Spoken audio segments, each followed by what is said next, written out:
those runs? It definitely feels great. Teammates, hyping me, crowd. It was a blessing to have that crowd out there. They gave us a lot of energy, so we carried off their momentum, and then my teammates, I carried off their energy also. Darius, you guys are up at half, and then they go on that 5-0 run. What kind of changed after that point for you guys, you think? We just got tired of them scoring. So, so I just had to step up on defense, and then everybody else just followed behind. Ryan, how much do you lean on your experience in the last season to help you in these big games? Definitely a lot, just because, last year, we won a championship, so coach always installs in us, what it takes, and it's not going to be easy. And so everyone has that mindset of we're chasing a championship, and we know there's going to be ups and downs, but as long as we stay with it, we can accomplish, pretty much anything. Right along those lines, did you have a sense that this team could do what you guys did last year once postseason play began? And if so, when did you start to notice that about this year's?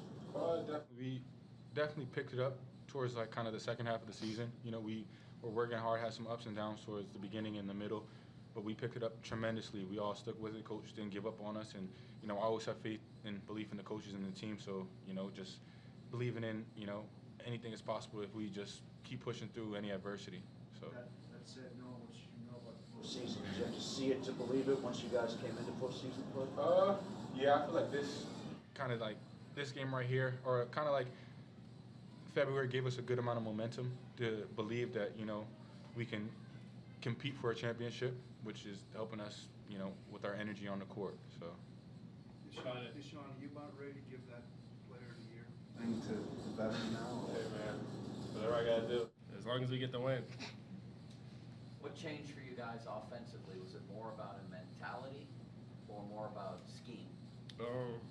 I really say it just really started with defense. Like once we started getting defensive stops, obviously offense, it wasn't going how we wanted it in the first half, but we know that defense is going to be what wins us games, and the offense is just going to determine by how much.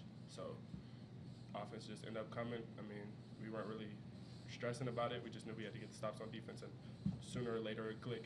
DeSean, is that what it's been really over these last 8 games, where it's been defense that's really picked up and what led to what you guys have done? Yeah, I would say most definitely just harping on defense, trying to make sure that we don't let the other team score more than us. And then at the same time, like I said, once we do that, I feel like the offense just comes. DeSean, knowing what you know about these teams before you came here, did you have the vibe that this could coalesce into something that was a similar run to what you witnessed them do a year ago?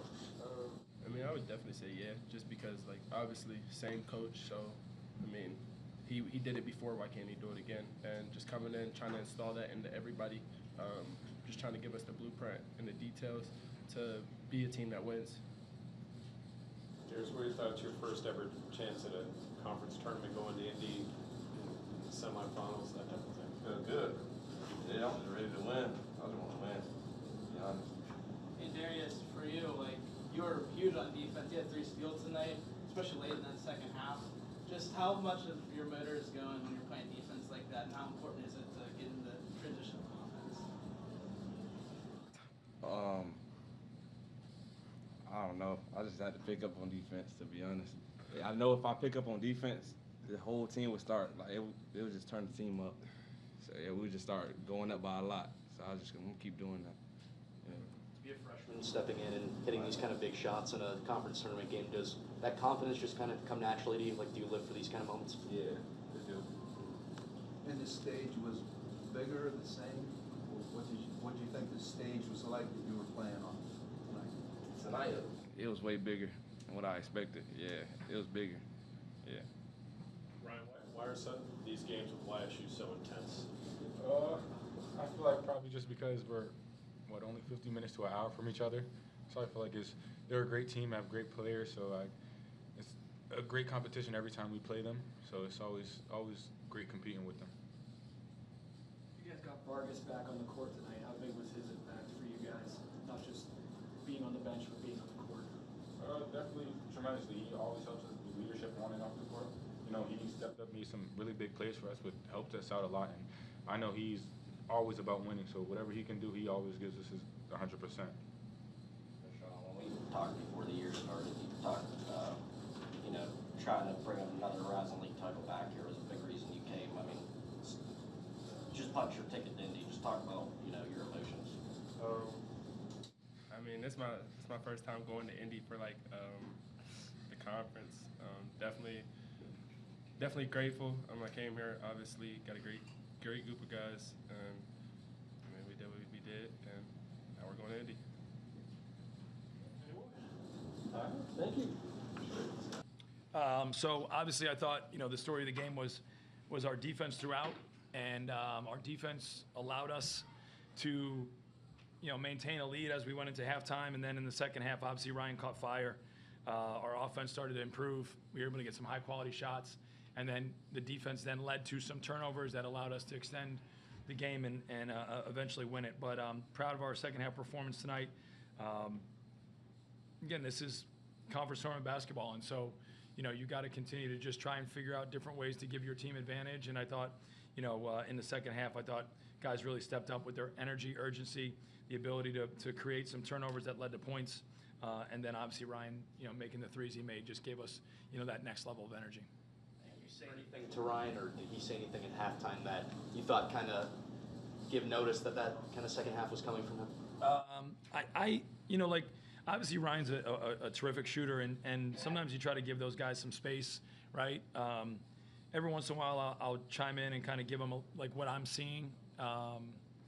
And the last couple games I've done that.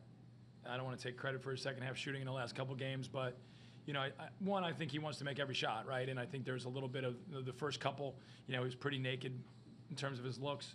And I think obviously he wants to play so well and do so well that, maybe those were a little bit of nerves. And then, I think he needed to make just a slight adjustment with the basketball that allowed him to get it off a little bit smoother. And I thought, that really helped him as he caught fire. And then he did a great job of not only making threes, but then mixing up drives, putting pressure on their interior defense as well. Pretty packed house out there tonight. I mean, how much do you think that played a role in Youngstown state struggles, and how do you think your guys acclimated to it? Yeah, it was fantastic. You'd love to see it, at some level of that capacity. I think 3,500, I think, was the number in there. Student section was phenomenal. We had students on the third deck up there. It was awesome. And I think, if you're come to this building and you put people in it, it gets loud quick, and it becomes an awesome environment to play a basketball game in. And I think, whatever side you're on, you want to play in those kind of environments. Whether you're playing for silence or you're playing for, as much noise as humanly possible. But I thought our crowd did a great job tonight, and I think guys fed off that for sure. As much as this team has ascended in the second half of the season, did you have to see it in a postseason environment to feel like you could have the makeup that last year's team did to go on that run? Again, I'm a possession-to-possession guy. It don't matter what we did the game before, what we have the game after. I'm living possession by possession. So I don't step back and say, man, we've been on a good tear. Can we play good basketball in the next possession? And if we play good basketball in the next possession, can we play good basketball in the next possession? If we play bad basketball on that possession, how do we correct it and fix it? What feedback do people need? I'm not worried about comparing and contrasting. I'm not worried about seeing it in any environment. It's like, can we take it one possession at a time, 1 4-minute game at a time, to be able to put ourselves in the best position to be able to win games? What feedback did they take the most in the middle part of the season that has helped them get better as the years go on? Obviously, our defense has improved. We just did the activity defensively, the detail defensively has been better. We've gotten contributions from, guys off the bench that have helped guys hold the line as different guys are getting rest. So, I think that was really the biggest change in the month of February. Our defensive efficiency was much better than it was in the month of January. And, all season long, our offense has improved. Our offensive numbers have been good virtually all season long.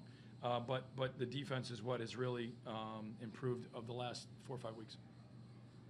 Did you think there would be jitters in the beginning? Because it seems like it. Yeah, I know there's going to be, and no one wants to believe that, right?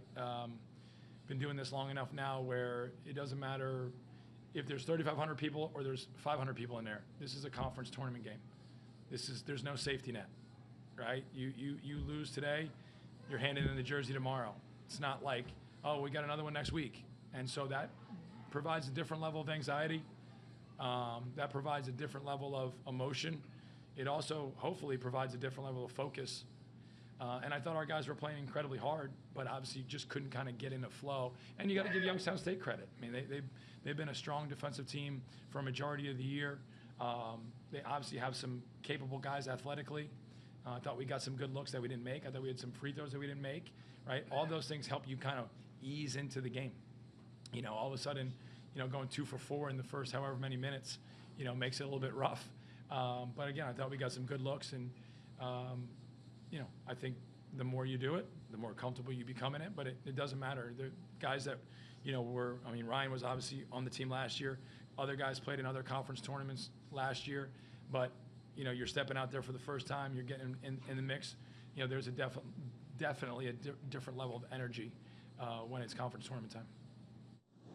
Andy, do you feel like Ryan, because of his experience, leads in that room, or guys lean on him in that room? Yeah, I mean, Ryan's obviously a pretty quiet individual to begin with. Pretty intelligent about when he uses his voice. You know, the best thing that Ryan allows to happen is that we can coach him hard, and that allows us to coach everybody else hard. And so, you know, Ryan wants to be coached. He wants to be challenged, and he accepts the coaching. DeSean is very similar. And so those guys help set the tone for everybody else in the locker room. And sometimes when those guys receive the messages so well, you don't even have to coach them as hard because they're trying to make those adjustments. They're trying to figure out what they can do better. You know, I thought DeSean did a much better job in the second half on Carroll. You know, the first half I thought Carroll got going, 13 of their 23 points he scored. You know, it was 4 for 10, made 2 field goals in the second half, 2 of those late. You know, and I thought he got down in the stance and he moved his feet and took on the challenge.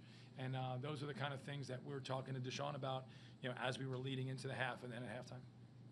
Second straight year you guys are off it. So you just kind of talk about how you guys were able to get the program back to where it is now.